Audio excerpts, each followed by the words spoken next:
What's up? This your boy Shelton Skelton. I'm gonna talk about something very serious. I know I talk a lot about stupid stuff, but now I'm getting my grown man on. I'm gonna talk about something very serious. I'm gonna talk about how Satan used racism. Remember, Satan, he's the master of deceitfulness. He's the master of deceit. Jesus said that when Satan speaks, he lies, because lying is his native tongue. Satan is the master of deceit. Now, people, I want you to Google deceit, Wikipedia, and listen to and read what it says. Let me tell you how Satan has used racism to destroy not only the people that the racism is targeting, but also the racists themselves. In this case, I'm going to show you how Satan deceived the white man into thinking he was only destroying us when he was actually destroying him at the same time. That's deep. But that's the master of deception. He's the master of deceit. That's how you deceive somebody. You deceive somebody into helping you while they're thinking they're helping themselves, but you're able to manipulate them in a way to where at the end you walk away the winner, and the person who helped you, they destroy themselves in the effort of trying to help you. And that's what happened with the white man. And when I say the white man, I'm not talking about because somebody's white that they're included in what I'm saying. I'm saying it could have been opposite. You know, black people could have been the ones that are in power, but the outcome still would have been the same. This is why the Bible says that the word is a two-edged sword, because the same word that will save you is the same word that can destroy you. Now, let me tell you what happened. The white elitists in this country throughout history that used the Bible to promote slavery and to hold black people down is the same thing that's going to destroy them and is destroying them. I'm going to show you what I'm talking about. It's very deep. They used not real Christians, but racist Christians. No, let me take Christianity out the word. Racist people who were pretending to be Christians were using the Bible to promote slavery. Those same individuals, which as the country evolved into the country it is today, the Ku Klux Klan, they claim to be Christians. They're not Christians. These are evil people using Christianity as a cloak. Because real Christians don't do the things that the Ku Klux Klan stands for. Okay?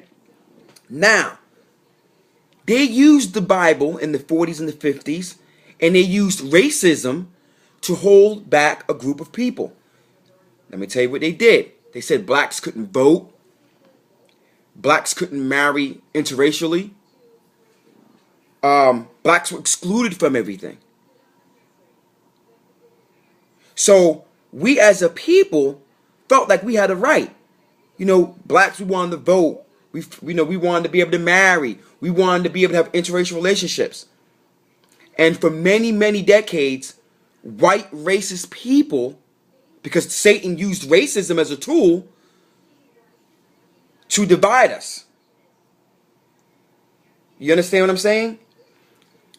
And now that blacks have a right to vote, a right to interracial relationships, and the right to do many other things that at one time wasn't afforded to us, we still have that in the back of our mind. So white America, they try to right a wrong with African Americans. But now you have the homosexual community who's saying, wait a minute, we want to get married.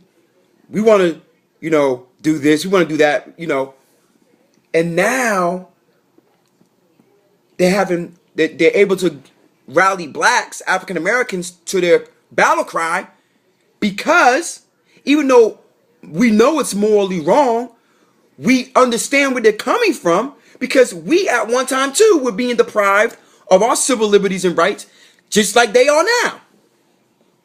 But Satan knew this from day one. Satan knew that Satan knew on day one this day was going to come. So now white America, especially the white evangelists, are like, oh my God, come on, black people, you see what's going on here? And most uneducated, unspiritual blacks are like, wait a minute, don't give me that, what's going on here? You guys did the same thing to us. Do you understand the deception that Satan's using? He's so clever. Oh my God, he's the master of deceit, of deception. Satan, you gotta remember, Satan is not dumb. I don't know why people think, oh, rebuke you, devil, he's just gonna leave. Satan you gotta remember, Satan was with God. How many of us can say that? That we were with God? We were right there with God since the beginning. Satan can say that. Satan was there. He's the master of deception. And we're falling for it, people. Hook, line, and sinker. I'm telling you, it's deep. Now you got all the gays saying, we want to marry, we want to adopt children and everything. And now, everything that the white racist elitists have done in this country, years back, has come back to haunt them. And black people are going to remember just 25, 30 years ago. You guys were denying us the same rights that you're denying the homosexuals.